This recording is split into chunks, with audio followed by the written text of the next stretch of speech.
आज के इय्याका नाअबुदु व इय्याका नस्ताईনের তাফসীর করার জন্য চেষ্টা করব ইনশাআল্লাহ।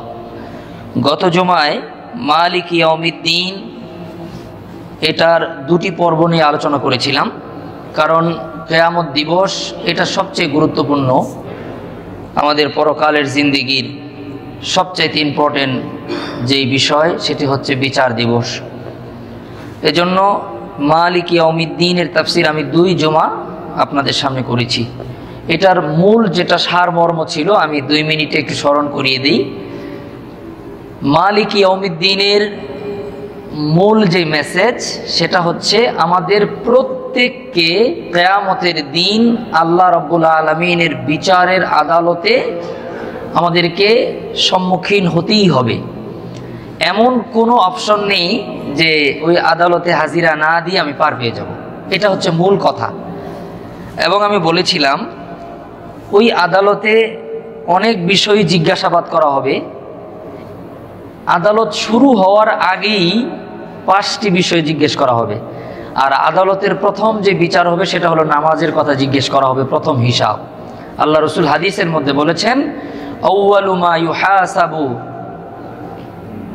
ইউহাসাবুল আবদা ইয়াউমাল কিয়ামাতিস সালাহ আও কামা ক্বালা আলাইহিস সালাতু ওয়াস সালাম। রসুল বলেন কিয়ামতের দিন বিচারের প্রথম হিসাব নামাজ সম্পর্কে হবে। এটা হলো হিসাব যখন শুরু হবে, হিসাব শুরু হওয়ার আগেই একটা প্রাইমারি হিসাব দিতে হবে। এটা আরো জটিল। 5টি হিসাব না দিয়ে কোনো মানুষ এক কদম লড়তে পারবে না, এটা বলেছিলাম। আমি সবগুলো বলে শেষ করতে পারি নাই। আর আজিমের নিচে 7 প্রকারের ছায়া পাবে, এটা বলে শেষ হয়ে গেছিল। এজন্য আজকে আমি শুধু স্মরণ করিয়ে দিই সেই 5টি হিসাব। 1 নাম্বার হচ্ছে আমার হায়াতকে আমি কোন কাজে ব্যয় করেছি। 2 নাম্বার হচ্ছে আমি সম্পদ কিভাবে আয় করেছি। 3 নাম্বার হচ্ছে সম্পদ কিভাবে ব্যয় করেছি। 4 নম্বর হচ্ছে আমার যৌবনকালকে আমি কিভাবে কাটিয়েছি।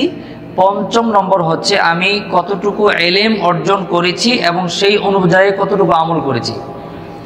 এই 5টি হিসাব না দেওয়া পর্যন্ত কোনো আদমের সন্তান এক কদম সামনে যেতে পারবে না। এই 5টির হিসাব দেওয়ার পরে আল্লাহ রাব্বুল আলামিন মূল হিসাবের কাজ শুরু করবেন। সম্মানিত হাজিরিন, কোনো মানুষ যদি মালিক ইয়াউমিদ্দিনের প্রতি ঈমান আনে, এই লোকের দ্বারায় কোনো অপরাধ হতেই পারে না। আল্লাহ রাব্বুল আলামিন যেন দৈনন্দিন ফরজ নামাজের মধ্যেই তো 17 বার পড়ি, এরপরে আরো নফল সুন্নতের মধ্যে তো পড়তেই আছি। এই মালিক ইয়াউমিদ্দিনের তাৎপর্য, এটার গুরুত্ব বুঝে আল্লাহ তাআলা যেন সেই অনুযায়ী কিয়ামতের দিনের প্রস্তুতি আমাদের সকলকে নেওয়ার তৌফিক দান করেন। আর একটি দোয়া বলেছিলাম লাস্টে, যেটা সবচেয়ে গুরুত্বপূর্ণ। আল্লাহ যদি হিসাব নেন বাঁচার কোনো পথ নাই। আল্লাহ যদি সহজ হিসাব নেন তাহলে আমরা বাঁচতে পারবো। এই জন্য একটি দোয়া বলেছিলাম, আল্লাহুম্মা হাসিবিনি হিসাবান ইয়াসীরা, আল্লাহুম্মা হাসিবিনি হিসাবান ইয়াসীরা। এটার বাংলা অর্থ হলো, হে আল্লাহ আপনি আমার হিসাবটাকে সহজ করে নেন। আল্লাহ যদি সহজ করে নেন তাহলে আমরা বেঁচে যাব ইনশাআল্লাহ। সম্মানিত হাজিরিন, আজকে ইয়্যাকা না'বুদু ওয়া ইয়্যাকা নাস্তাঈন, আমি জানি এটার অর্থ আপনারা সবাই জানেন। ইয়্যাকা না'বুদু, আমরা আপনারই ইবাদত করি, ওয়া ইয়্যাকা নাস্তাঈন, আপনার কাছেই সাহায্য চাই। এটা হচ্ছে অনুবাদ। এখানে আপনারা খেয়াল করেছেন আমি বলেছি আপনার কাছেই সাহায্য চাই, আপনারই ইবাদত করি। বাংলা ভাষার মধ্যে আপনি এবং তুমি এই দুইটার একটা পার্থক্য আছে। তুমি এর মধ্যে ভালোবাসা আছে, আর আপনি বলার মধ্যে সম্মান আছে। তো ভালোবাসাও দরকার আছে, সম্মানও দরকার আছে।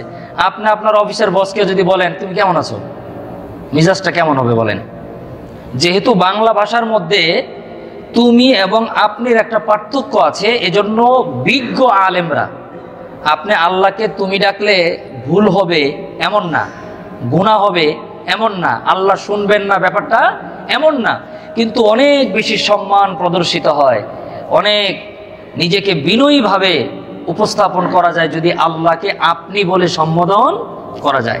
এজন্য খেয়াল করবেন অনেক অনেক আলেম, বুজুর্গ আলেমরা, তারা কখনোই আল্লাহকে তুমি বলে ডাকেন না, সব সময় আল্লাহকে আপনি বলেন, যেহেতু বাংলা ভাষায় আপনি এবং তুমির একটা পার্থক্য আছে, ইংরেজিতে নাই, আরবিতে নাই, অন্য অন্য ভাষা উর্দুতে কিছুটা আছে, আপনার এরকম উর্দুতেও কিছুটা পার্থক্য আছে। তো যেখানে আপনি এবং তুমির পার্থক্য আছে সেখানে আপনি বলাটা উত্তম, বাকি তুমি বললে কোনো ক্ষতি নেই, এটা মনে রাখবেন। এজন্য আমি অনুবাদ করেছি কি, ইয়াকা না'বুদু, আমরা আপনারই ইবাদত করি, ও ইয়াকা নাস্তাঈন, আমরা আপনার কাছেই সাহায্য চাই। ইয়াকা না'বুদু ওয়া ইয়াকা নাস্তাঈনের তাফসীর যদি আমরা মনে রাখতে চাই, ভালো করে বুঝতে চাই, তাহলে এটাকে আমরা 4টি ভাগে ভাগ করে নিচ্ছি সংক্ষিপ্ত ছোট ছোট আকারে। 1 নাম্বার হলো ইয়াকা না'বুদু ওয়া ইয়াকা নাস্তাঈনের তাৎপর্য কি, এটা বলবো। 2য় নাম্বার হচ্ছে ইবাদতের সংজ্ঞা, প্রকারভেদ ও ইবাদত কবুলের শর্ত কি।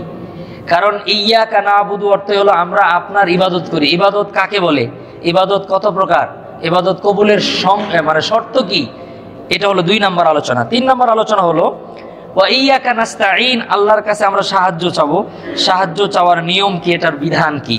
4র্থ নম্বর হচ্ছে ইয়াকা না'বুদু ওয়া ইয়াকা নাস্তাঈন থেকে আমরা আজকে এই আলোচনা থেকে কি শিক্ষা নিয়ে বাড়িতে যাব। এই মোট 4টি পয়েন্টের উপর আপনাদের সামনে আলোচনা করার জন্য চেষ্টা করব। ওমা তাওফীকি ইল্লা বিল্লাহ। আল্লাহ রাব্বুল আলামিন প্রথম যেই আলোচনা আমি করছি সেটা হলো ইয়াকা না'বুদু ওয়া ইয়াকা নাস্তাঈনের তাৎপর্য কি। আমরা অনেকেই বলি যে নামাজের মধ্যে মনোযোগ থাকে না, নামাজে দাঁড়াইলেই মনটা অন্য কোথাও চলে যায়। এটার জন্য আমাকে আমার সম্মানিত কয়েকজন মুসল্লিয়ান আমাকে বলেছিলেন যে আমি যেন এই নামাজের বিষয়ে একটু আলোচনা করি। তো আমি বলেছি ইনশাল্লাহ ফাঁকে একটা সময় শুধু নামাজের মাসলা মাসাইল আলোচনা করবো ইনশাল্লাহ। তবে আজকে যেহেতু এটা প্রাসঙ্গিক এই জন্য বলছি, নামাজের মধ্যে মনোযোগ রাখার অনেকগুলো উপায় আছে। এর মধ্যে 1 নাম্বার উপায় হলো শরীরের অঙ্গ প্রত্যঙ্গগুলাকে স্থির রাখা। এটা আমার ক্ষমতা আছে, মনের কন্ট্রোলিং ক্ষমতা আমার পুরোপুরি নাই, কিন্তু হাতটা কন্ট্রোল করার ক্ষমতা আমার আছে। আমি যখন নামাজে দাঁড়াবো আমি নিয়ত করব আমার হাত দিয়ে আমি ঘাড় চুলকাবো না। এই নামাজ যতক্ষণ সালাম না ফিরাইতেছি আমার হাত পকেটে যাবে না, আমার হাত ঘাড়ে যাবে না, আমার হাত দাড়িতে যাবে না, আমার হাত মাথায় যাবে না। আমি যতক্ষণ নামাজের মধ্যে আছি আমার পা 2টা কিবলামুখী থাকবে, পা এরকম বাঁকা হবে না, এরকম হবে না, আমি পা লড়াইতেছি না, যা ইচ্ছা তাই হয়ে যাক, পা আমার ঠিক থাকবে, হাত আমার ঠিক থাকবে, আমার মাথাটা এরকম সিনা সোজা থাকবে, চোখের দৃষ্টি থাকবে হচ্ছে সেজদার জায়গায়, এটা আমি লড়াবো না।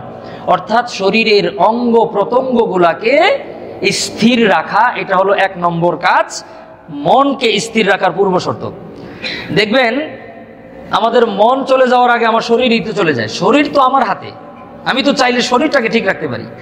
1।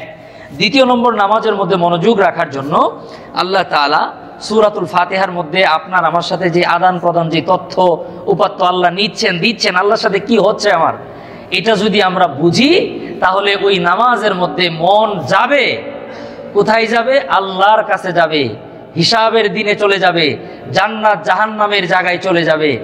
এই মন বাজারে যাবে না, বাড়িতে যাবে না, দুনিয়ার বেফাহাস চিন্তা ভাবনার মধ্যে কখনো যাবে না।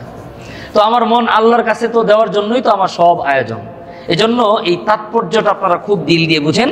যতবার ইয়াকা না'বুদু ওয়া ইয়াকা নাস্তাঈন নামাজের মধ্যে পড়বেন, ফরজ নামাজের মধ্যে শুনবেন, অথবা শুনেন না ইমাম সাহেব খফি কেরাত পড়ছেন, এরপরও আপনি এটা মনে মনে ভাববেন নামাজের মধ্যে, তাহলে মনোযোগ আমাদের নামাজ থেকে বাহিরে যাবে না ইনশাআল্লাহ। ইয়াকা না'বুদু ওয়া ইয়াকা নাস্তাঈনের তাৎপর্য বর্ণনা করতে গিয়া হাসান বসরি রহমতুল্লাহি আলাই, নাম শুনি নাই এমন লোক নেই, হাসান বসরি রহমতুল্লাহি আলাই জলিলুল কদর একজন তাবেঈ ছিলেন। হযরত ওমর রাদিয়াল্লাহু তাআলা আনহু যখন খলিফাতুল মুসলিমিন, তখন হাসান বসরি রহমতুল্লাহি আলাইহির জন্ম হয়। জন্ম হওয়ার পরে হযরত ওমর রাদিয়াল্লাহু তাআলা আনহুর কাছে নিয়ে গেছেন, গিয়ে বলছেন যে তাহনিক করায় দেন। তাহনিক এটা আরবি শব্দ, এটা আমরা পরিচিত না। তাহনিক বলা হয় নবজাতক শিশু দুনিয়াতে আসার পর তার ঠোঁটের মধ্যে, তার তালুতে কোনো বুজুর্গ বড় আলেম আল্লাহওয়ালা মানুষের মুখের একটু খাবার তার মুখে দিয়ে দেওয়া, এটাকে বলা হয় তাহনিক। এটা একটা সুন্নতি আমল, এটা বর্তমান সময় হয় না, এটা মেডিকেল সায়েন্স এটা করে না। আল্লাহ যখন আমাকে সন্তান দিয়েছিলেন আমি এটা করিয়েছিলাম। আমি শিশু বিশেষজ্ঞ ডাক্তারকে বললাম যে বাচ্চা দুনিয়াতে আসার পর হাদিসের ভাষা হলো বাচ্চার মুখে কোনো বুজুর্গ আলেমের চিবিয়ে দেওয়া খেজুর একটু মুখে দিয়ে দেওয়া, এটা ভালো, এটা আপনারা কি বলেন? তখন ডক্টর আমাকে বললেন যে মেডিকেল সায়েন্স এটা অ্যালাউ করে না, বাহিরের কোনো খাবার খাবে না, সে শুধু মার বুকের দুধই খাবে, আপনি খাওয়াইলে খাওয়াইতে পারেন। এটা হলো মেডিকেল সায়েন্সের কথা। কিন্তু নবীর জামানায় বড় বড় সাহাবাগণ, বিশেষ করে নবীর জামানায় বাচ্চা হইলেই নবীর কাছে নিয়ে আসতো। নবী করিম সাল্লাল্লাহু আলাইহি ওয়াসাল্লাম একটু খেজুর মুখে নিতেন, নিয়ে চিবিয়ে ওই মানে খেজুরটা তো আঠা আঠা হতো, ছোট বাচ্চার এই তালুতে একটু করে লাগাই দিত, এটা বাচ্চা আস্তে আস্তে আস্তে আস্তে চাটতে থাকতো। এটা সুন্নত। তো হযরতে হাসান বসরি যখন জন্মগ্রহণ করেছেন, তার পরিবারের লোকজন তাকে নিয়ে হযরত ওমরের কাছে আসছেন, এসে বলছেন আপনি তাহানিক করায় দেন। হযরত ওমর একটু খেজুর নিলেন, নিয়ে চিবিয়ে তার থুতিতে মানে তালুতে লাগাই দিলেন, চাটতে থাকলো। বললেন আপনি নামটাও রেখে দেন। হযরত হাসান বসরি কে কুলে নিয়ে ওমর রাদিয়াল্লাহু তাআলা আনহু বলতেছিলেন ওয়াজহুহু হাসান ওয়া ইসমুহু হাসান, যে চেহারাও খুব সুন্দর, ওর নামটাও রেখে দিলাম সুন্দর, মানে হাসান অর্থই সুন্দর। এই হচ্ছে হাসান বসরি। হাসান বসরি রহমতুল্লাহি আলাইহি অনেক বড় জলিলুল কদর একজন তাবিঈ ছিলেন, তাসাউফের লাইনে অনেক বড় আল্লাহর ওলি ছিলেন। তো উনি এটা লিখেছেন, উনি বলেন যে ইয়্যাকা না'বুদু ওয়া ইয়্যাকা নাস্তাঈনের তাৎপর্য মানুষকে মনে রাখা উচিত সব সময়। কিভাবে? আল্লাহ তাআলা আসমানি যত কিতাব, যত সহিফা অবতীর্ণ করেছেন, এটা অসংখ্য, সহিফার সংখ্যা সঠিক আমাদের জানা নাই, তবে 104 খানা কিতাবের তথ্য সুস্পষ্টভাবে হাদিসের মধ্যে এসেছে। এই সমস্ত সহিফা এবং এই 104 খানা কিতাবে আল্লাহ তাআলা যত আসমানি সংবাদ পাঠিয়েছেন, যত ওহী অবতীর্ণ করেছেন, সমস্ত ওহীকে আল্লাহ তাআলা এই বড় বড় 4টি কিতাব জবর, তাওরাত, ইনজিল এবং কোরআন, এই 4টি কিতাবের মধ্যে 100 কিতাব সহ সমস্ত সহিফার জ্ঞান আল্লাহ তাআলা বড় বড় 4 কিতাবের মধ্যে দিয়ে দিয়েছেন। এবং এই 4 কিতাবে যা আছে, অর্থাৎ মানে জবর, তাওরাত, ইনজিল, এই 3 কিতাবে যা আছে পুরো ইলম আল্লাহ তাআলা পবিত্র কোরআনুল কারীমের মধ্যে আল্লাহ তাআলা দিয়ে দিয়েছেন। হাসান বসরি রহমতুল্লাহি আলাইহি বলেন, উনি বলেন আমার কোরআন এবং সুন্নাহর গবেষণালব্ধ তথ্য হলো আল্লাহ তাআলা 26 নম্বর পারার সূরা কফ থেকে নিয়ে 30 নম্বর পারার সূরা নাস পর্যন্ত, এটাকে মুফাসসাল বলা হয়। এই মুফাসসালের মধ্যে আল্লাহ তাআলা পুরো আসমানি কিতাবের সবগুলা, যেমন 4 কিতাব এসেছে, 4 কিতাবের সব কোরআনে এসেছে, পুরো কোরআনের বিষয়বস্তুকে আল্লাহ তাআলা সূরা কফ থেকে নাসের মধ্যে আল্লাহ তাআলা দিয়ে দিয়েছেন। হাসান বসরি রহমতুল্লাহি আলাইহি বলেন, কেউ যদি ইয়্যাকা না'বুদু ওয়া ইয়্যাকা নাস্তাঈনের তাৎপর্য সঠিকভাবে জানতে চায়, তাকে এটা জানতে হবে যে এই মুফাসসাল অর্থাৎ সূরা কফ থেকে নিয়ে সূরা নাস পর্যন্ত আল্লাহ তাআলা যা কিছু বর্ণনা করেছেন পুরো 4 কিতাবে আছে। 4 কিতাবে যা আছে, আসমানি 100 কিতাবে আছে, আসমানি 100 কিতাব সহ সমস্ত সহিফার ইলম এর মধ্যে আছে। এবং এই কফ থেকে নিয়ে নাস পর্যন্ত যা আছে, হাসান বসরি রহমতুল্লাহি আলাইহি তার কিতাবের মধ্যে লিখেন যে আল্লাহ রাব্বুল আলামিন সূরাতুল ফাতিহার মধ্যে তা দিয়ে দিয়েছেন। সূরা ফাতিহার মধ্যে যা কিছু আছে, হাসান বসরি রহমতুল্লাহি আলাইহি বলেন আল্লাহ পাকের এই আয়াতের 2টি বাক্য ইয়্যাকা না'বুদু ওয়া ইয়্যাকা নাস্তাঈনের মধ্যে সমস্তটাই রয়ে গেছে। অর্থাৎ কেউ যদি ইয়্যাকা না'বুদু ওয়া ইয়্যাকা নাস্তাঈনটা বুঝে, এটা জানে, এটা শিখে, সে পুরো কোরআন, আসমানি বড় বড় সমস্ত কিতাব, 104 কিতাবের পুরো মেসেজটা সে পেয়ে যাবে। সুবহানাল্লাহ। এটা হলো ইয়্যাকা না'বুদু ওয়া ইয়্যাকা নাস্তাঈনের তাৎপর্য। এটা আমরা মনে রাখবো ইনশাআল্লাহ। এক বাক্যে আমি আবার বলছি, আল্লাহ পাক রব্বুল আলামিন যত কিতাব নাজিল করেছেন, আসমান থেকে যত ওহী, যত সহিফা অবতীর্ণ করেছেন, টোটাল সহিফার সার মর্ম ইয়্যাকা না'বুদু ওয়া ইয়্যাকা নাস্তাঈনের মধ্যে আল্লাহ তাআলা দিয়ে দিয়েছেন। সুবহানাল্লাহ। এটা হলো আমার আজকের আলোচনার 1 নাম্বার আলোচনা। দ্বিতীয় নাম্বার হলো ইবাদতের সংজ্ঞা ও প্রকারভেদ এবং কবুলের শর্ত। আল্লাহ রাব্বুল আলামিন বললেন ইয়্যাকা না'বুদু, আমরা আপনারই ইবাদত করি। এখানে এই তাৎপর্যর শেষ আরেকটি কথা আমরা মনে রাখবো, সেটি হলো আল্লাহ তাআলা যত নবী পাঠিয়েছেন, যত কিতাব পাঠিয়েছেন, এটার মূল তাৎপর্য এবং মূল উদ্দেশ্য, অন্তর্নিহিত কথা হলো একত্ববাদ। অন্তর্নিহিত কথা হলো একত্ববাদ। ইয়্যাকা না'বুদু, আমরা আপনারই ইবাদত করি, আপনি ছাড়া আর কারো ইবাদত আমরা করি না, এটার মধ্যে একত্ববাদ আছে। ওয়া ইয়্যাকা নাস্তাঈন, আপনার কাছেই সাহায্য চাই, আর কারো কাছে সাহায্য চাই না, এটার মধ্যেও একত্ববাদ আছে। আর আল্লাহ পাক মানুষকে বানাইছেনই কেবলমাত্র ইবাদত করার জন্য। ইবাদত নিয়েই তো সবকিছু।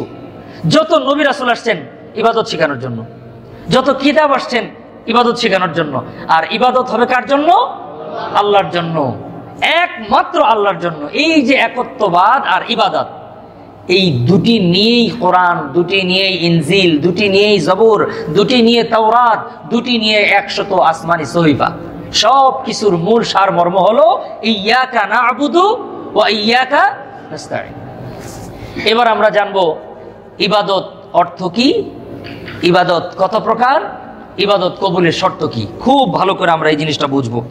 আল্লাহ রাব্বুল আলামিন তার রাসূলের মাধ্যমে আমাদেরকে জানায় দিলেন, নবী আপনি আপনার উম্মতকে বলেন ইবাদত হবে একমাত্র আপনার জন্য আল্লাহ, এবং সাহায্যও চাই একমাত্র আপনারই কাছে।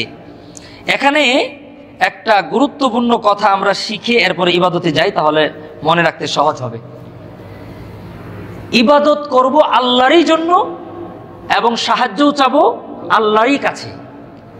এখানে আমরা সাহায্য বলতে আপনাদের সবার মাথার মধ্যে ঢুকছে আমার ধারণা কি, যে সাহায্য বলতে বোঝায় বিপদ আপদ, মুসিবত, রিজিক, দৌলত, এই সমস্ত বিষয় আল্লাহর কাছে সাহায্য চাওয়া।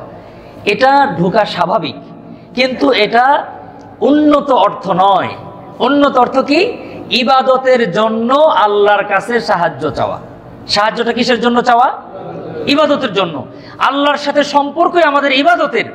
সূরা যারিয়াতের 56 নম্বর আয়াতের মধ্যে আল্লাহ তাআলা বলেন, বিসমিল্লাহির রহমানির রহিম, ওয়ামা খালাকতুল জিন্না ওয়াল ইনসা ইল্লা লিয়াবুদুন।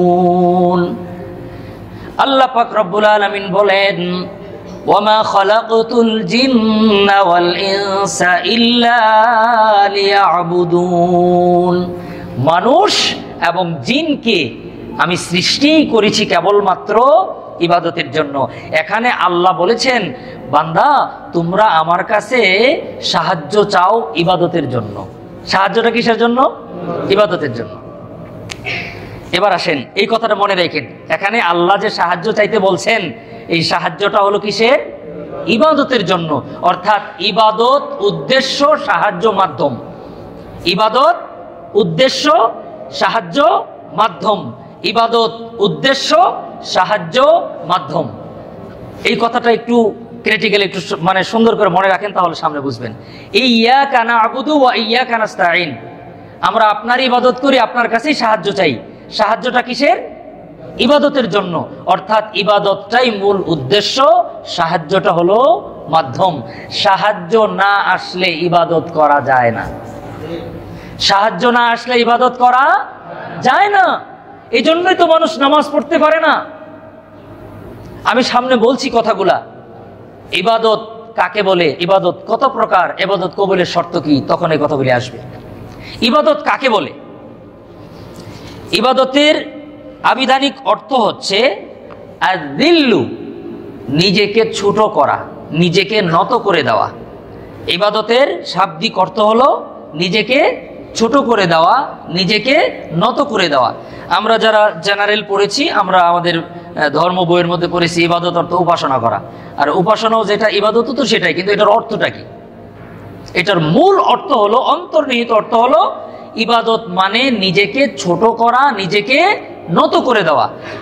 ইবাদতের পারিভাষিক সংজ্ঞা খুব ভালো করে মনে রাখবেন। ইবাদতের পারিভাষিক সংজ্ঞা হলো আল্লাহ পাকের হুকুম নবী করিম সাল্লাল্লাহু আলাইহি সাল্লামের পদ্ধতি মতো করা। আল্লাহ পাকের হুকুম নবী করিম সাল্লাল্লাহু আলাইহি সাল্লামের পদ্ধতি মতো করা। নামাজ তখনই ইবাদত হবে নামাজ যদি নবীর তরিকা মতো হয়। রোজা তখনই ইবাদত হবে রোজা যদি নবীর তরিকা মতো হয়। বাজার করা তখনই ইবাদত হবে বাজারটা যদি নবীর তরিকা মতো হয়। সংসার করা তখনই ইবাদত হবে সংসারটা যদি নবীর তরিকা মতো হয়। এখন একজন মানুষ নামাজ পড়ে, হারাম ওয়াক্ততে পড়ে, সূর্য ওঠার সময় পড়ে, সূর্য ডুবার সময় পড়ে, সূর্য মধ্য আকাশে থাকার সময় পড়ে, রোজা রাখে, যেই 5 দিন হারাম সেই 5 দিন রোজা রাখে, রোজার সব নিয়ম মেনটেন করে, এরকম ভাবে যত আল্লাহ পাকের হুকুম আছে সবগুলাই মানে, কিন্তু নবীর তরিকা মতো করে না, তাহলে এই ইবাদত আল্লাহ রাব্বুল আলামিন কখনো ইবাদত হিসেবে গ্রহণ করবেন না। এজন্য আমরা ইবাদতের সংজ্ঞা এভাবে মনে রাখবো, শত শত তাফসীরের কিতাবের মধ্যে এসেছে ইবাদত হলো আল্লাহর হুকুম নবীর পদ্ধতি মতো করা, আল্লাহর হুকুম নবীর পদ্ধতি মতো করা। আর ইবাদতের শাব্দিক অর্থ হলো নিজেকে নত করে দেওয়া, নিজেকে ছোট করে দেওয়া, আর নিজেকে আল্লাহর কাছে নত করার চূড়ান্ত মাধ্যম হলো নামাজ। এর চাইতে নিজেকে ছোট করার আর কোনো উত্তম পন্থা আল্লাহ তাআলা সৃষ্টি করেন নাই। এজন্য দৈনিক 5 ওয়াক্ত নামাজের মাধ্যমে একজন বান্দা নিজে যে আল্লাহর কাছে কমপ্লিট সারেন্ডার করেছে এটা প্রকাশ করার চূড়ান্ত এবং সুন্দর মাধ্যম হলো 5 ওয়াক্ত নামাজ। আল্লাহ যদি কাউকে 5 ওয়াক্ত নামাজ পড়ার তৌফিক দিয়ে থাকে, আপনি লিখে রাখেন, আমি ইনশাআল্লাহ আমার রবের প্রতি আমি বিশ্বাস নিয়ে, আমার রবের প্রতি আস্থা নিয়ে আমি বলছি, আপনাকে আল্লাহ চূড়ান্ত সাহায্য করেছে। যদি আপনি 5 ওয়াক্ত নামাজ জীবনে ধরে ফেলতে পারেন, তাহলে বুঝবেন যে চূড়ান্ত সাহায্য আপনার উপর হয়ে গেছে, আপনি সাহায্য পেয়ে গেছেন। আল্লাহ আপনাকে 5 বার নামাজ পড়ার সুযোগ দিয়েছে, তার মানে আপনার উপর আল্লাহ সাহায্য এসেই গেছে। আলহামদুলিল্লাহ, আলহামদুলিল্লাহ। যারা 5 ওয়াক্ত নামাজ পড়তে পারি না, বুঝতে হবে এখনো আল্লাহর চূড়ান্ত সাহায্য আমার উপর আসেনি। তাহলে আমরা ইবাদত সংজ্ঞা জানলাম, ইবাদতের শাব্দিক অর্থ হলো ছোট হওয়া, নিজেকে নত করা। আর পরিভাষায় ইবাদত বলা হয় আল্লাহর হুকুমগুলা নবীর পদ্ধতি মতো মানার নাম ইবাদত। সেটা বাজার করা হোক, টয়লেট ব্যবহার করা হোক, আর আল্লাহকে সেজদা দেওয়া হোক, প্রত্যেক কিছুই ইবাদত যদি আল্লাহর হুকুম থাকে আর ওই হুকুমটা যদি নবীর পদ্ধতি মতো করা হয়। একটা উদাহরণ দেই, উদাহরণ দিলে আপনাদের ভালো মনে থাকবে। এখানে যারা ঠিকাদার আছেন, ব্যবসা করেন, আর আলহামদুলিল্লাহ এখানে সরকারি ঊর্ধ্বতন কর্তৃপক্ষ কর্মকর্তারা আছেন, সরকার থেকে কোনো ঠিকাদার যদি কোনো কাজ করে বিল উত্তোলন করতে চায়, এটার জন্য অনেকগুলো শর্ত আছে। এর মধ্যে মেইন শর্ত 2টা, আমি যতটুকু জানি, ভুল হলে ক্ষমা করবেন। একটি হচ্ছে আপনি যে কাজটা করবেন এটার জন্য গভর্নমেন্টের অনুমোদন লাগবে। দ্বিতীয় নাম্বার হলো সরকার কর্তৃক নিয়োগকৃত প্রকৌশলীর ডিজাইন এবং প্ল্যানিং অনুযায়ী কাজটা করতে হবে। অর্থাৎ সরকারি ইঞ্জিনিয়ারের ডিজাইন প্ল্যানিং থাকতে হবে এবং সরকারের অনুমোদন থাকতে হবে। যদি সরকার আপনাকে অনুমতি দেয় কাজ করার, আর সরকারের যে ইঞ্জিনিয়ার আছে ওনার ডিজাইন আর প্ল্যানিং যদি ঠিক রাখেন, এই 2টা শর্ত পাওয়া গেলে আপনি কাজ করার পরে ব্যাংকে গেলে আপনাকে বিল দিয়ে দিবে। আপনার অনুমোদন নাই, আপনি 20 কোটি টাকার কাজ করছেন, 1 পয়সাও পাবেন না আপনি, কারণ আপনি টেন্ডারের মাধ্যমে অনুমতি নেন নাই কাজের, আপনি কাজ 1000 কোটি টাকার করলে 1 টাকাও পাবেন না। দ্বিতীয় নম্বর, অনুমোদন পাইছেন, ইঞ্জিনিয়ারের সাথে শেয়ার করেন না, ইঞ্জিনিয়ারের প্ল্যানিং নেন নাই, ডিজাইন নেন নাই, আপনি আপনার মতো ভবন একটা একেবারে খানদানি ব্রুজ আর খলিফার মতো বানাই ফেলছেন, 1 টাকাও বিল পাওয়ার কোনো সম্ভাবনা নেই। কারণ 2টা শর্ত পাওয়া গেলেই আপনি বিল পাবেন। একটা হলো অনুমোদন গভর্নমেন্টের, আর একটা হলো সরকারি ইঞ্জিনিয়ারের প্ল্যানিং এবং ডিজাইন অনুযায়ী। ঠিক তদ্রুপ ভাবে আপনি যাই করেন, বাজার করেন, বিয়ে করেন, সংসার করেন, চাকরি করেন, নামাজ পড়েন, রোজা রাখেন, হজ করেন, যাকাত দেন, আপনি প্রস্রাব করেন আর পায়খানা করেন, যেটাই করেন না কেন, এই প্রত্যেকটা কাজের মধ্যে 2টা শর্ত লাগবে। একটা হলো আল্লাহ পাকের অনুমোদন, আর একটা হলো বিশ্বনবী মুহাম্মদ রাসূলুল্লাহ সাল্লাল্লাহু আলাইহি সাল্লামের পদ্ধতি। আল্লাহর অনুমতি যদি থাকে ওই কাজের মধ্যে, আর নবীর পদ্ধতি যদি থাকে, সেইটা রাগ করলেও সওয়াব, সুবহানাল্লাহ বলেন, সেটা হাসি দিলেও সওয়াব, ঘুমাইলেও সওয়াব, টয়লেট ব্যবহার করলেও সওয়াব, গোসল করলেও সওয়াব, কাপড় পরলেও সওয়াব, বাজারে গেলেও সওয়াব, যা করবেন টোটালটাই আল্লাহ তাআলা ইবাদত হিসাবে কবুল করে নেবেন। কিয়ামতের দিন যেদিন বিল তুলতে যাবেন, হাসরের ময়দানে বিচারের দিন, মালিক ইয়াউমিদ্দিন, এই বিচার দিবসে যখন বিল তুলতে যাবেন, তখন আল্লাহ পাকের নিয়োজিত ফেরেশতারা 2টা জিনিস চেক দিবে, যে অনুমোদন আছে কিনা, ইঞ্জিনিয়ারের ডিজাইন আর প্ল্যানিং ঠিক আছে কিনা। যদি দেখে আল্লাহর অনুমতি আছে এই কাজে, ওকে, দ্বিতীয় নম্বর দেখবেন নবীর তরিকা মতো হয়েছে, ওকে, তখন আপনি এই নামাজ দিয়ে আল্লাহর আদালত থেকে নেকি উত্তোলন করবেন, আপনার এই হাসি দিয়ে নেকি উত্তোলন করবেন, আপনি রাগ করেছেন, আপনার এই রাগের বিনিময়েও আপনি নেকি উত্তোলন করবেন, আপনি দাঁড়ায় আছেন এটার জন্য সওয়াব, রাস্তা দিয়ে হাঁটতেছেন এটার জন্য সওয়াব, বিবির মুখে খাবার তুলে দিচ্ছেন এটার জন্য আল্লাহ তাআলা সওয়াব দান করবেন।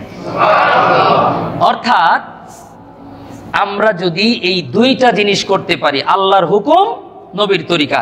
এখন বলেন মাদক আর সূরা কারবারির মধ্যে কি আল্লাহর হুকুম আছে? আল্লাহর হুকুম তো নাই, সরকারের হুকুমও নাই। সমস্ত জাতি গোত্র নির্বিশেষে সূরা কারবারি, মাদক, সুদ, ঘুষ এগুলার ক্ষেত্রে কারোরই পজিটিভ চিন্তাধারা কারোরই নাই, কোনো ধর্মেই নাই, কোনো মানব সভ্যতার মধ্যে নাই। অতএব আল্লাহর হুকুম তো থাকার প্রশ্নই আসে না। তাহলে যেগুলো আল্লাহর হুকুম নাই সেগুলা নিয়ে কোনো আলোচনা নেই, যেগুলো আল্লাহর হুকুম আছে সেগুলাই আমরা করব। মানব জীবনে যা কিছু প্রয়োজন সব কিছুর মধ্যে আল্লাহ তাআলার হুকুম আছে, আলহামদুলিল্লাহ।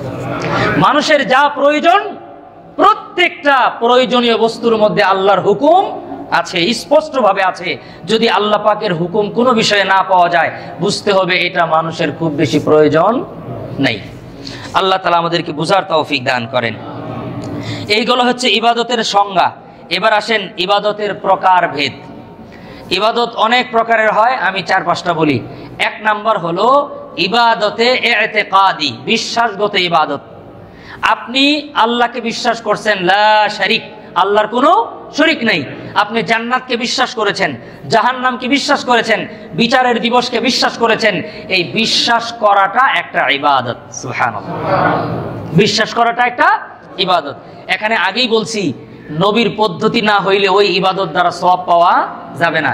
এখন আল্লাহকে কিভাবে বিশ্বাস করবেন, বিচার দিনকে কিভাবে বিশ্বাস করবেন, হাসরকে কিভাবে বিশ্বাস করবেন, জান্নাতটা দেখতে কেমন এটা কিভাবে বিশ্বাস করবেন, এই বিশ্বাসটা কিভাবে হবে, এখানে নবীর পদ্ধতি কি, এজন্য আপনাকে মিনিমাম দ্বীনের বিষয়ে জ্ঞান রাখতে হবে। এজন্য কিয়ামতের দিন আল্লাহ তাআলা 5টা হিসাবের মৌলিক একটা হিসাব এটাও নেবেন, আপনি কতটুকু ইলম অর্জন করছেন আর এই অনুযায়ী কতটুকু আমল করছেন। এজন্য ইলম অর্জন করা ফরজ, মিনিমাম কিছু ইলম আছে এটা অর্জন করা ফরজ।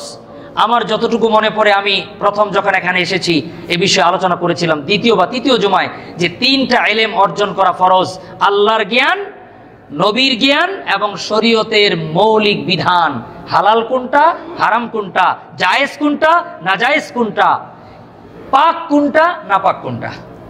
এতটুকু জ্ঞান যদি কারো না থাকে, উনি জান্নাতে গেলে জান্নাতের পরিবেশ নষ্ট করবে, পুরো জান্নাতটাকে একেবারে বিঘ্নতা ঘটায় দিবে। এজন্য এই মিনিমাম জ্ঞান যার আছে সেই কেবল জান্নাতে যাবে। আল্লাহ তাআলা আমাদেরকে ইলম অর্জন করা তৌফিক দান করেন। তো ইবাদতের প্রকারভেদের 1 নাম্বার হলো ইতিকাদি, অন্তর দিয়ে বিশ্বাস করা। 2য় নম্বর হলো জবান দিয়ে ইবাদত করা, যেমন সুবহানাল্লাহ, আলহামদুলিল্লাহ, লা ইলাহা ইল্লাল্লাহ, আল্লাহু আকবার। এই শব্দগুলো জবান দিয়ে বের করাটাও ইবাদত, এটা হলো জবানের ইবাদত। আর পরকালকে বিশ্বাস করা, আল্লাহকে বিশ্বাস করা, এগুলো হলো অন্তরের ইবাদত। কিছু ইবাদত আছে শারীরিক, যেমন নামাজ পড়া, রোজা রাখা। কিছু ইবাদত আছে মালি ইবাদত, দান সদকা করা। কিছু ইবাদত আছে মালি এবং শারীরিক, যেমন হজ্জে বাইতুল্লাহ করা। সম্মানিত হাজিরিন, বিভিন্ন ধরনের ইবাদত আছে। এমন কি আজকে পড়েছি, টাটকা পড়ছি, তাফসীরের কিতাবের মধ্যে এসেছে, সন্তান পিতা মাতার কথা মানা, স্ত্রীরা স্বামীর কথা মতো চলা, এটাও সরাসরি ইবাদত। সুবহানাল্লাহ। কেমনে? আল্লাহ কোরআনে বলছেন স্ত্রীরা স্বামীর কথাই চলবে আর সন্তানরা পিতা মাতার কথাই চলবে। এই হুকুমটা কার? আল্লাহর। আল্লাহর হুকুম মানা নবীর পদ্ধতি মতো, আল্লাহর হুকুম মানা নবীর পদ্ধতি মতো। আপনি দেখেন স্বামী স্ত্রীর জীবনটা, টোটাল জীবনটাই একটা ইবাদত হবে যদি স্ত্রীরা স্বামীর কথা মতো চলে। আর এখন তো কি অবস্থায়, কে কার কথায় চলে, এটা তো আসলে একটা ছোট্ট গল্প বলি, এটা গল্প, এটা বাস্তব নাও হতে পারে। আশরাফ আলী থানভী রহমতুল্লাহি আলাই মুসলমানের হাসি এই কিতাবের মধ্যে লিখছেন। উনি লিখেন যে এক রাজার রাজ্যে রাজার কাছে গিয়ে বলল এক উজির যে মহারাজ আপনি কি জানেন আপনার রাজ্যের খবর? বলতেছে জানি না তো, কি খবর? বলতেছে এই রাজ্যে কেউ আর আপনার কথাই চলে না, সবাই যার যার বউয়ের কথায় উঠে আর বউয়ের কথায় বসে। এখন রাজা একটু কিসিমের মিজাজ গেছে গরম হয়, বলো কি, আমি এত কিছু করলাম আমার জনগণের জন্য, এখন শুনি কেউ আমার কথাই চলে না, এটা একটু পরীক্ষা করার দরকার। এক বিশাল বড় ময়দানে আনছে তার রাজ্যের সব জনগণকে, এসে বলছে আমি বিশ্বস্ত সূত্রে জানতে পারলাম আপনারা কেউ আমার কথায় চলেন না, সবাই যার যার বউয়ের কথায় চলেন। তো যারা যারা বউয়ের কথায় চলেন সবগুলা বাম পাশে চলে যান, আর যারা যারা বউয়ের কথায় চলেন না তারা ডান পাশে চলে যান। এবার সমস্ত লোক বাম পাশে চলে গেছে, একজন লোক নাক বরাবর দাঁড়ায় আছে। রাজা হতাশ হয়ে বলতেছে সবাই বাম পাশে চলে গেল, তোমার কি হলো, তুমি ডানেও গেলে না বামেও গেলে না? এবার বলতেছে মহারাজ বাড়ির থেকে আসার সময় আমার বিবি বলছে রাজার কথায় ডানে বামে গেলে ঠেঙ্গি ভাঙে ফেলবো, এই জন্য ভয়ে আমি আর ডানেও যাচ্ছি না বামেও যাচ্ছি না। এটা হচ্ছে বর্তমান সামাজিক অবস্থার চিত্র, একটা গল্পের আলোকে আপনাদের মনে রাখার জন্য বললাম। অথচ কোরআনে বলেছে স্বামীর মর্যাদা স্ত্রীর উপরে, সন্তানের মর্যাদা পিতামাতার উপরে। এখন বাবা আর মা সন্তানের কথায় উঠে আর বসে। একটা হাদিস আমি বুঝতে আমার 17 বছর সময় লাগছে। এই হাদিসটা অনেকবার পড়ছি কিন্তু বুঝি নেই। আল্লাহ রসুল বলছেন কিয়ামতের আলামতের একটা হলো যে আপনার মনিবের জন্ম হবে আপনার গোলামের পেটে। তো গোলাম থেকে আবার মনিব জন্ম নেই কেমনে? আগে না মনিব হবে পরে না গোলাম হবে, এইটা আমি বুঝি নেই, পড়ছি অনেকবার। কিয়ামতের আলামতের একটা হলো মনিব জন্ম নেবে কোত্থেকে? গোলাম থেকে। আমি তো এটা কোনোভাবে মিলাইতে পারতেছি না, মনিব আবার গোলাম থেকে জন্ম নেয় কেমনে? এই হাদিস আল্লাহর দয়া একদিন পড়তে পড়তে হঠাৎ করে বুঝলাম, ব্যাখ্যার মধ্যে লেখছে যে পিতা মাতা সন্তানের কথায় উঠবে আর বসবে, এটাই রসুল বুঝাইছেন মনিব জন্ম নেবে গোলামের পেট থেকে। সম্মানিত হাজিরিন, আল্লাহ রসুল এই আয়াতের ব্যাখ্যা করতে গিয়ে, ইবাদতের ব্যাখ্যা করতে গিয়ে বললেন যে স্ত্রীরা স্বামীর কথা চলবে, স্বামীর কথা শুনবে, স্বামীদের মর্যাদা স্ত্রীদের উপরে। এটাকে কে বলেছেন? আল্লাহ। এটা আল্লাহর হুকুম, এটা যদি কেউ মেনে নেয় এটাই ইবাদত, এটাই ইবাদত। তার হুকুম মেনে চলবে, তার আমল নামায় আল্লাহ সওয়াব লিখতে থাকবেন, সুবহানাল্লাহ। আর এখন শয়তানের কথায় চলার কারণে উল্টা হইছে। কি হইছে এটা এখন আর বলতেছি না, আপনারা সবাই বুঝেন।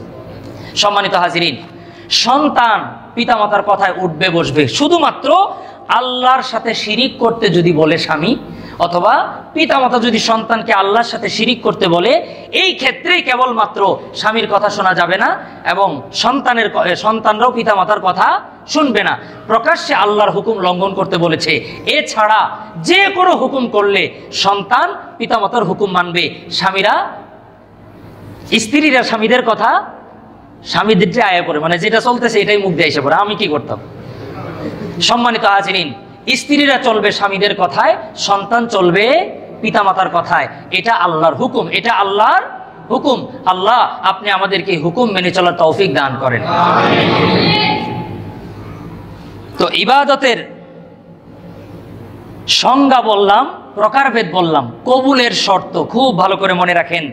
ইবাদত করতেছি, আল্লাহ জানে কতটুকু কবুল হচ্ছে। তবে আমাদের কাজ হলো চেষ্টা করা, আমাদের কাজ হলো চেষ্টা করা। আল্লাহ কবুল করার মালিক, কবুল আল্লাহ করতেও পারেন নাও করতে পারেন। আমরা ইবাদত করতেই থাকবো, আমরা ইবাদত করতেই থাকবো। ইবাদত কবুলের জন্য অনেকগুলো শর্তের মৌলিক শর্ত হলো দুইটা। একটা হলো ইখলাসের সাথে ইবাদত করা, আল্লাহর জন্যই করা, আল্লাহর জন্যই করা।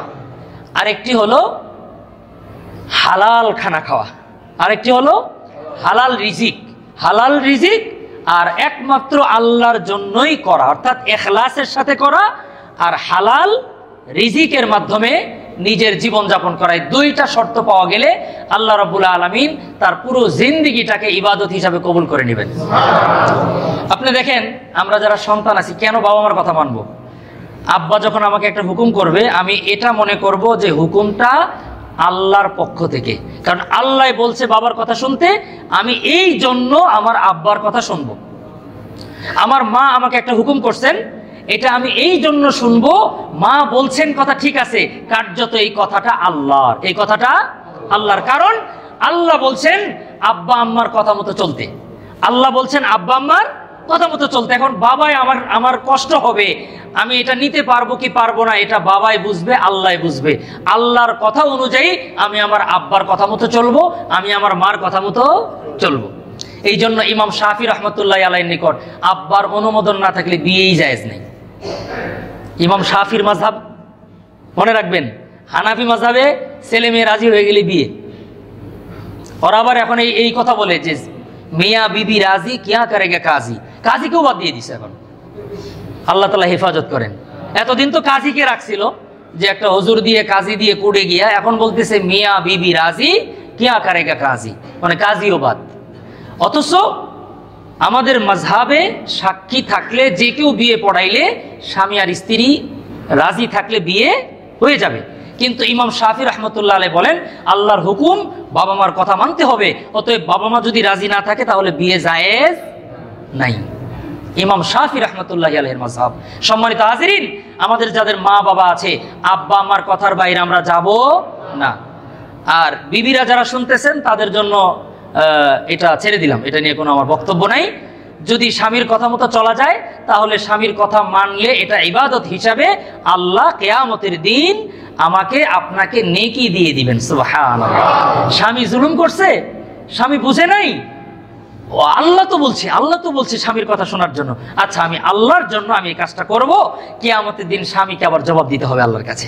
আল্লাহর হুকুমের বাইরে আল্লাহ বলবেন আমি তোমাকে পাওয়ার দিয়েছিলাম, সম্মান দিয়েছিলাম, তুমি আমার হুকুম নিয়ে, আমার নাম ভাঙিয়ে, আমার নামকে ব্যবহার করে তুমি তোমার স্ত্রীর উপর জুলুম করেছো। কিয়ামতের ময়দানে পাই টু পাই আল্লাহর আদালতে জবাব দিতে হবে। আল্লাহ তাআলা আমরা যারা স্বামীরা আছি আমাদের স্ত্রীদের উপর ইনসাফ করার তৌফিক দান করেন। আমাদের স্ত্রীদেরকে, স্বামীদেরকে যেন মর্যাদা এবং সম্মানের জায়গায় রেখে তাদের হুকুম মানা, আল্লাহর বিধান, এটা বুঝার তৌফিক দান করেন। এই গেল হচ্ছে ইবাদতের সংজ্ঞা, প্রকারভেদ এবং কবুলের শর্ত। আমি খুব সংক্ষেপে বলছি। তৃতীয় নম্বর যে আলোচনাটা করার কথা, সাহায্য। আমি আগে আপনাদেরকে বলেছিলাম ইয়াকা ওয়া ইয়াকা নাস্তাঈন, আমরা আপনার কাছেই সাহায্য চাই। এই সাহায্য বলতে জানি কোন সাহায্যকে বুঝিয়েছিলাম?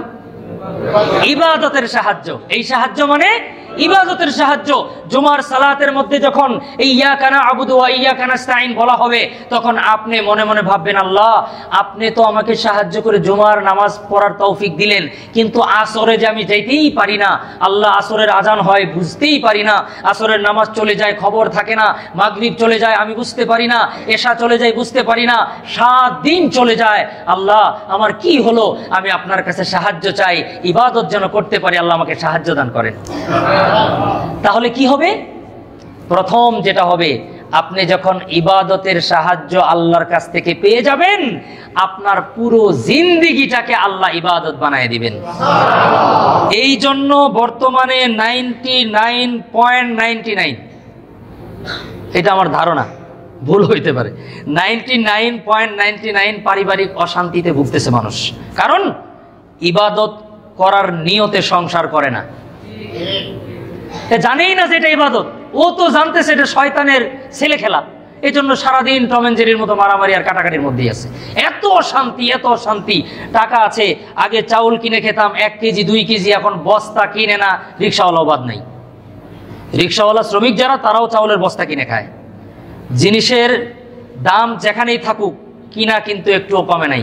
আজকে সকালে বাজারে গিয়ে দেখছি দাঁড়ানোর অবস্থা নাই। মাছের বাজার, গোস্তের বাজার, মুরগির বাজার, এগুলো তো কিনতেছে এবং খাইতেই আছে নাকি বলেন? খাওয়ায় কোনো কমতি নাই, কিনাতেও কোনো কমতি নাই। এটা যেমন সত্য, শান্তি যে নাই এটাও তেমনই সত্য। কারণ বাজারে গেলাম, এই নিয়ত করলাম না আমি বাজারে আসছি আল্লাহর হুকুম মানার জন্য, ইবাদতের জন্য আসছি। বাজার থেকে আনার পরে ইবাদতের জন্য আনছি, সংসার করতেছি ইবাদতের জন্য, বাচ্চা কাচ্চার জন্য এটা কেনাকাটা করব, এটা ইবাদত, আমি স্ত্রীর জন্য করব, এটা ইবাদত। ইবাদতের নিয়ত না করলে কখনো ইবাদত হয় না।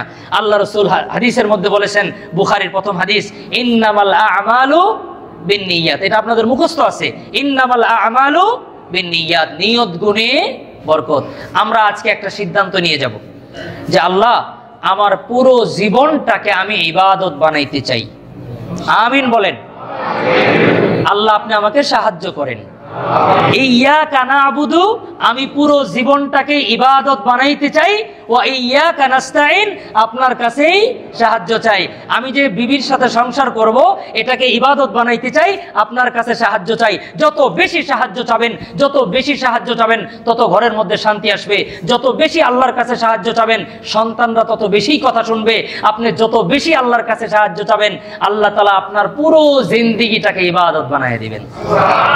এই কথাই আল্লাহ সূরাতুল ফাতিহার মধ্যে বলেছেন, ইয়্যাকা না'বুদু ওয়া ইয়্যাকা নাস্তাঈন। আল্লাহ ইয়্যাকা না'বুদু, আমরা আপনার ইবাদত করি, আপনার জন্যই সংসার করি, আপনার জন্যই সন্তান মানুষ করি, আপনার জন্যই অফিসে চাকরি করি, আপনার জন্যই ব্যবসা বাণিজ্য করি, আপনার জন্যই বিবি বাল বাচ্চার সাথে ভালো ব্যবহার করি, আপনার জন্যই আব্বা আম্মাকে সম্মান করি। আমি যা করি সব কিছু কার জন্য? আল্লাহর জন্য। ইবাদতের সংজ্ঞা বলেছিলাম, ইবাদত তাকেই বলা হয় যাতে আল্লাহর হুকুম থাকে, আর এটা তখনই সওয়াব পাবো যদি নবীর পদ্ধতি মতো হয়। এখন স্বামী স্ত্রীর জীবনটা আমার হবে নবীর পদ্ধতি মতো, সন্তানের সাথে আমার যে সম্পর্ক হবে এটা হবে নবীর পদ্ধতি মতো, টোটাল জীবনটাই ইবাদত হয়ে যাবে। সম্মানিত হাজিরিন, এবার আসেন চতুর্থ নম্বর। আমি প্রথমে ইয়্যাকা না'বুদু ওয়া ইয়্যাকা নাস্তাঈনের তাৎপর্য বলেছি, এরপরে ইবাদতের সংজ্ঞা, প্রকার, শর্ত বলেছি, এরপরে সাহায্য চাওয়ার নিয়ম বলেছি। সাহায্য বলতে বোঝায় ইবাদতের সাহায্য, সাহায্য বলতেই বোঝায় ইবাদতের, আর ইবাদতের মধ্যেই সব কিছু চলে আসবে। কিন্তু দুঃখের ব্যাপার হলো, মানুষকে যদি জিজ্ঞেস করা হয় আপনি নামাজ পড়েন না কেন, উনি উত্তর দেয় আমি ব্যস্ত। আমি কি ভুল বললাম? ব্যস্ত। যদি জিজ্ঞেস করেন কিসের ব্যস্ত, উনি বলবে আমি কাজে ব্যস্ত, কর্মে ব্যস্ত। কর্মটা কিসের জন্য? রিজিকের জন্য। কর্মটা কিসের জন্য? রিজিকের জন্য। অথচ আল্লাহ রসুল এই আয়াতের ব্যাখ্যায় লম্বা হাদিস, আমার সময় শেষ, আমি সংক্ষেপ করে দিচ্ছি। রসুল বলেন, কেউ যদি ইবাদতকে ব্যস্ততার অজুহাতে ইবাদত থেকে দূরে থাকে, আল্লাহ তাআলা হাদিসে কুদসিতে আল্লাহ তাআলা বলেন তার দুই হাতকে আমি ব্যস্ততা দিয়ে ভরপুর করে দেব। এটাই হচ্ছে সমাজের মানুষ খুব ব্যস্ত, সবাই ব্যস্ত, কত ব্যস্ততা। আবার আল্লাহ তাআলা ওই সমাজের মধ্যে কিছু কিছু জায়গায় কিছু কিছু ব্যক্তিকে 5 ওয়াক্ত নামাজ পড়ার তৌফিক দিয়ে আল্লাহ এটাকে ডকুমেন্টস বানায় রেখে দিয়েছেন, যে তোকে দেখায় দিলাম তোমার অফিসের সর্বোচ্চ ব্যক্তি উনি 5 ওয়াক্ত নামাজ পড়ে, তুমি কিটা ব্যস্ত হয়ে গেছো তুমি পড়তে পারো না। অতএব এই কথা বলার আর সুযোগ নেই। বিভিন্ন জায়গায় জায়গায় আল্লাহ এমন লুক ফিট করে দিয়েছেন, আপনার আমার চাইতে 1000 গুণ ব্যস্ত 5 ওয়াক্ত নামাজ পড়ে। অতএব আমি যদি বলি ব্যস্ততার কারণে নামাজ পড়তে পারি না, এটা বলার সুযোগ নেই। রিজিকের জন্য নামাজ পড়তে পারি না, অনেক গরিব মানুষ আছে না খেয়ে থাকে 5 ওয়াক্ত নামাজ পড়ে, ওকে সামনে এনে দেখাই দিবে যে তোমার চাইতে কষ্টে খেয়েছে 5 ওয়াক্ত নামাজ পড়েছে। অতএব ব্যস্ততার কারণে ইবাদত এটা বলার সুযোগ নেই। আল্লাহ তাআলা এই আয়াতের ব্যাখ্যায় নবীর মাধ্যমে আমাদেরকে জানিয়ে দিয়েছেন, নবী গো আপনি মানুষকে বলেন তুমি দুনিয়াতে যাওয়ার আগেই তোমার কাপড় আর তোমার খাদ্যের ব্যবস্থা আমি করে দিয়েছি। এটা প্র্যাকটিক্যাল দেখবেন। 8 মাসের অন্তঃসত্ত্বা নারীর ঘরে যাবেন, আপনাদের আত্মীয় স্বজন থাকলে দেখবেন মেয়ে ছেলে হওয়ার আগেই কাঁথা সেলাই করতেছে। আমি কি ভুল বলেছি? দেখবেন ডায়াপার কিনে নিয়ে এসছে, এরপরে তার যত রকমের সরঞ্জামাদি দাদি নানিরা কাঁথা সেলাই করা শুরু করে দেয় 3 মাস আগের থেকে। দাদি 10টা পাঠায়, নানি 10টা পাঠায়, কিন্তু নানিও এটা চিন্তা করে না, মায়েও চিন্তা করে না এই কাঁথাটা কেন সেলাই করছি। অথচ ওনার ভাবা উচিত ছিল নাতিকে দুনিয়াতে পাঠানোর আগেই আল্লাহ কাঁথা পাঠিয়ে দিয়েছেন। দুধ আল্লাহ মার বুকের মধ্যে আগে রিজার্ভ করে পাঠিয়ে দিয়ে দিয়েছেন। আল্লাহ তাআলা নবীকে বললেন, নবী গো মানুষকে একটু বলেন ও যখন দুনিয়াতে এসেছিল কাপড়ও আনেনি, কোনো খাবারও আনেনি, কিচ্ছু আনেনি, নাপাক এবং দুর্বল অবস্থায় এসেছে, ওর আসার আগেই কাপড় এবং খাবার আমি আল্লাহ পাঠিয়ে দিয়েছি। তো এই খাবারের জন্য, এই কাপড়ের জন্য যারা আল্লাহকে ভুলে যায়, কাপড় পাবে, খাবার পাবে, আত্মার শান্তি পাবে না, না, না। আল্লাহ তাআলা আমাদেরকে বুঝার তৌফিক দান করেন। আজকের আলোচনার মূল শিক্ষা এটাই, আমরা সব সময় আল্লাহর কাছে ইবাদতের জন্য সাহায্য চাবো, আল্লাহর কাছে এমন বেশি চাবো। আল্লামা রুমি রহমতুল্লাহি আলাইহি বলেন, ছোট বাচ্চারা যেমন মার কাছে চায়, একেবারেই সব সময় মা মা মা, কেউ বকা দিলেও বলে মা, কেউ ধমক দিলেও বলে মা, কেউ চিপস দিতে গেলেও বলে মা, নেব কি নেব না, কথায় কথায় মা। জীবনের একমাত্র আশ্রয়স্থল, জীবনের কেন্দ্রবিন্দু হলো একটা অবুঝ শিশুর যেমন মা। আল্লামা রুমি রহমতুল্লাহি আলাইহি বলেন, প্রত্যেকটা মানুষের জীবনের টোটাল জীবনের কেন্দ্রবিন্দু হওয়া উচিত আল্লাহ। অসুস্থ হলে আল্লাহ, সুস্থ হলে আল্লাহ, খাওয়া দিলে আল্লাহ, না দিলেও আল্লাহ, জীবনের সব ক্ষেত্রে আল্লাহ। এমনকি আপনাকে কেউ যদি কষ্ট দেয়, আপনি বলবেন আল্লাহ আছেন, আল্লাহ আছেন, এ কথা যদি বলতে পারেন, আল্লাহ আপনাকে সাহায্য। এ কথাই আল্লাহ বলেছেন, ইয়্যাকা না'বুদু ওয়া ইয়্যাকা নাস্তাঈন। এবং ইবাদতের সাহায্যের একটা দোয়া বলি আলোচনা শেষ করছি। হযরতে মুআজ ইবনে জাবাল রাদিয়াল্লাহু তাআলা আনহু বলেন, নবী করিম সাল্লাল্লাহু আলাইহি ওয়াসাল্লাম একদিন আমাকে ডেকে বলতেছে, মুআজ, আমি তোমাকে আল্লাহর জন্য ভালোবাসি। সুবহানাল্লাহ। মুআজ দৌড়ায় এসেছে, নবীজি মুআজকে বলছেন, মুআজ, তুমি নামাজের পর একটা দোয়া পড়বা, কোনোদিন এটা বাদ দিবা না। আল্লাহুম্মা আইন্নি আলা যিকরিকা ওয়া শুকরিকা ওয়া হুসনি ইবাদাতিক। এই দোয়াটা সবাই মুখস্থ করবেন। আল্লাহুম্মা বলি সবাই, আইন্নি আলা যিকরিক ওয়া শুকরিক ওয়া হুসনি ইবাদাতিক। এটার অর্থটা সবাই মনে করে যান, হে আল্লাহ, আপনি আমাকে সাহায্য করেন আপনার জিকির করার, আল্লাহ আপনি আমাকে সাহায্য করেন আপনার শুকরিয়া আদায় করার, আল্লাহ আপনি আমাকে সাহায্য করেন সুন্দর ইবাদত করার। সুবহানাল্লাহ। এই দোয়াটা আমরা সবাই করব। আল্লাহ তাআলা আমাদেরকে তৌফিক দান করেন। ওয়া আখির দাওয়ানা আলহামদুলিল্লাহি রাব্বিল আলামিন।